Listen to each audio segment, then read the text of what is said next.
কেউ কথা রাখেনি। কবি সুনীল গঙ্গোপাধ্যায়। কেউ কথা রাখেনি।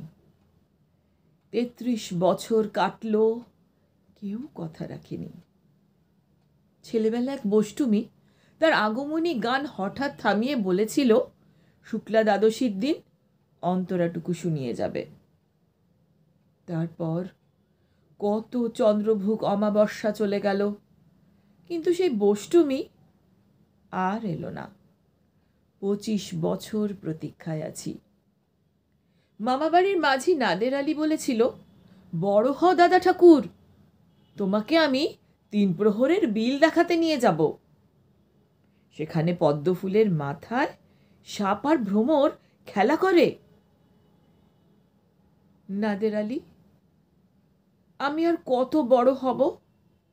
আমার মাথা এ ঘরের ছাদ ফুঁড়ে আকাশ স্পর্শ করলে তারপর তুমি আমায় ৩ প্রহরের বিল দেখাবে? একটাও রয়্যাল গুলি কিনতে পারিনি কখনো। লাঠি লজেন্স দেখিয়ে দেখিয়ে চুষেছে লস্কর বাড়ির ছেলেরা। ভিখারির মতো চৌধুরীদের গেটে দাঁড়িয়ে দেখেছি ভেতরে রাস উৎসব। অবিরল রঙের ধারার মধ্যে সুবর্ণ কঙ্কন পরা ফর্সা রমণীরা কত রকম আমোদে হেসেছে। আমার দিকে তারা ফিরেও চায়নি।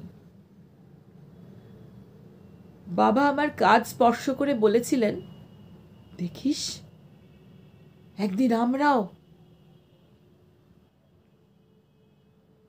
বাবা এখন অন্ধ। আমাদের দেখা হয়নি কিছুই। সেই রয়্যাল গুলি, সেই লাঠি লজেন্স, সেই রাস উৎসব আমায় কেউ ফিরিয়ে দেবে না।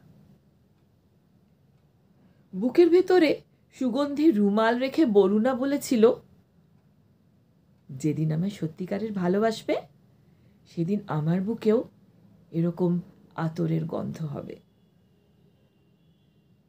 ভালোবাসার জন্য আমি হাতের মুঠোয় প্রাণ নিয়েছি।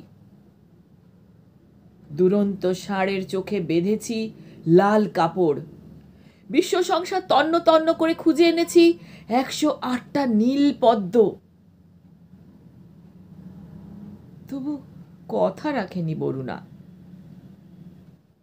এখন তার বুকে শুধুই মাংসের গন্ধ। এখনো সে যে কোনো নারী। কেউ কথা রাখেনি। ৩৩ বছর কাটল, কেউ কথা রাখে না। কেউ কথা রাখে না।